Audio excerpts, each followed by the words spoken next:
Sema anafunga msafara yuko nyuma. Anakuita vijana yake Ni kweli. Nikishirikiana na wenzangu nadhani nisiende mbali sana kwa sababu tuna ratiba ndefu kidogo. Nia yetu tulikuwa na safari ya kuelekea Mgogo kwa watoto yatima.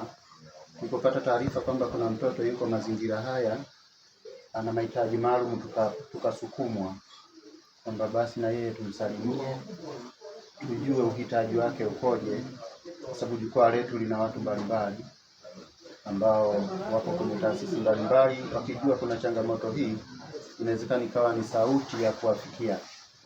Sasa jukwaa letu linaitwa Rungwe Yetu Asili. Ni jukwaa ambalo linaunganisha watu wa ndani ya Rungwe na nje ya Rungwe. Wengi ni wazaliwa wa huku na wengine sio wazaliwa wa Rungwe, wanafanya kazi ndani ya wilaya ya Rungwe.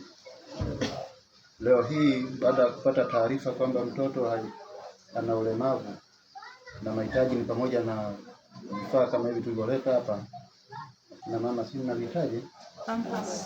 Kwa tumeleta pampers kwa ajili ya kumsaidia mtoto wetu, lakini pia kaona ni vema kukabidhi na kichache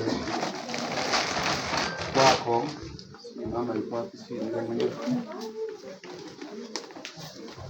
ili iwe sehemu ya kwamba na nini muwe mnatabasamu na mtoto wakati wa kupokea mwaka mpya. Sisi tunaamini kwamba Mungu ndiye anayepanga uje vipi duniani na uishi vipi duniani. Kwa mengine haya tunamwachia Mungu mwenyewe, lakini tumemwona mtoto na tunawaomba wadau mbalimbali waweze kumgusa mtoto. Tunaamini unajua shida yake hasa anatakiwa asaidiwe nini. Unaweza kutuambia pia bila kupoteza muda.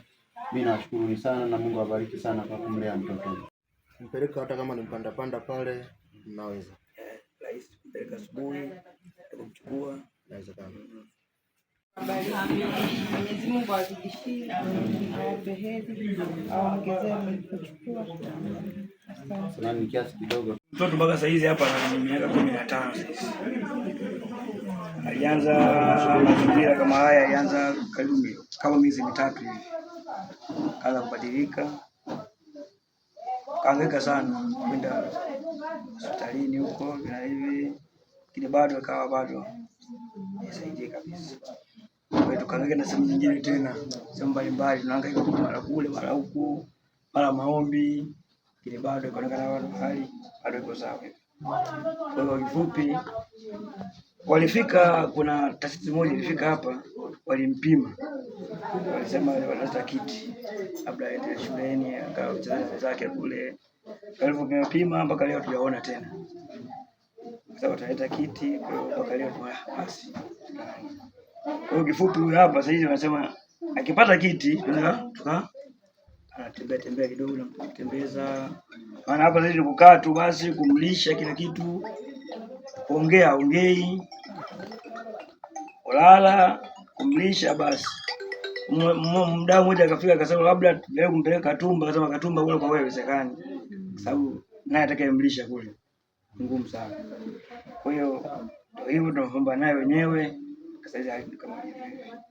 Kwa hivyo mimi nashukuru sana. Yaani cha kusema zaidi sina. Ila Mungu atabariki sana. Amina. Na atawazidishia hapa mlipotoa. Amina. Karibuni sana. Asante baba.